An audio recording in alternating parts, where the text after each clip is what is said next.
On vous a certainement déjà recommandé de consommer des aliments riches en oméga 3. Vous savez, ces acides gras essentiels pour notre santé. Bon, alors il faut dire qu'une quantité minime suffit pour éviter les carences profondes. Mais si on veut augmenter les apports et atteindre le niveau optimal, c'est un peu plus compliqué. On va voir ça ensemble. La recommandation, c'est d'apporter plusieurs types d'oméga 3. Tout d'abord, 500 mg d'EPA et DHA chaque jour, des acides gras qu'on trouve typiquement dans le poisson. Cependant, on sait qu'une consommation excessive de poisson n'est pas souhaitable en raison des polluants et des métaux lourds comme le mercure. Les autorités sanitaires préconisent donc de consommer 2 portions d'environ 100 g de poisson par semaine, dont une fois 100 g de poisson gras, comme le saumon, le maquereau ou encore la sardine. Pourquoi du poisson gras? Parce qu'il est le plus riche en oméga 3. Mais alors pourquoi une seule fois par semaine? Parce qu'il est souvent plus contaminé que les autres, qu'ils soient sauvages ou d'élevage. Le problème, c'est qu'avec cette quantité, on n'atteint pas tout à fait les 500 g de PA, DHA conseillés. Ensuite, il y a un oméga 3 qu'on appelle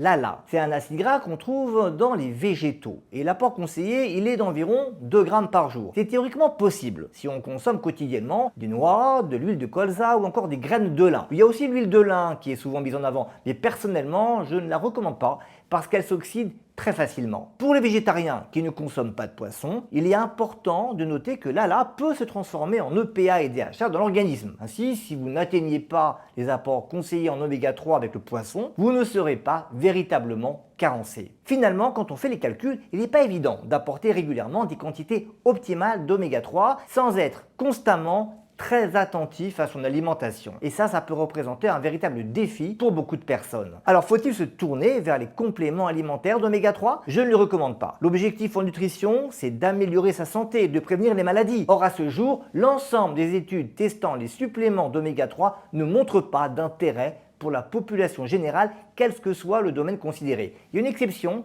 qui concerne les personnes à très haut risque cardiovasculaire, mais seulement avec des doses élevées d'un complément particulier de PA. Et ces compléments ne sont pas sans risque, d'ailleurs les autorités américaines ont alerté sur les risques de troubles du rythme cardiaque. Alors en pratique, pour optimiser vos apports en oméga 3, voici ce qu'on peut conseiller. D'abord 200 g de poisson par semaine, dont 100 g de poisson gras, auquel on ajoute des noix, de l'huile de colza et éventuellement des graines de lin en alternance. Même si vous n'atteignez pas exactement les apports conseillés, pas de panique, ça suffira certainement pour avoir les apports nécessaires en oméga 3 pour vous maintenir en bonne santé.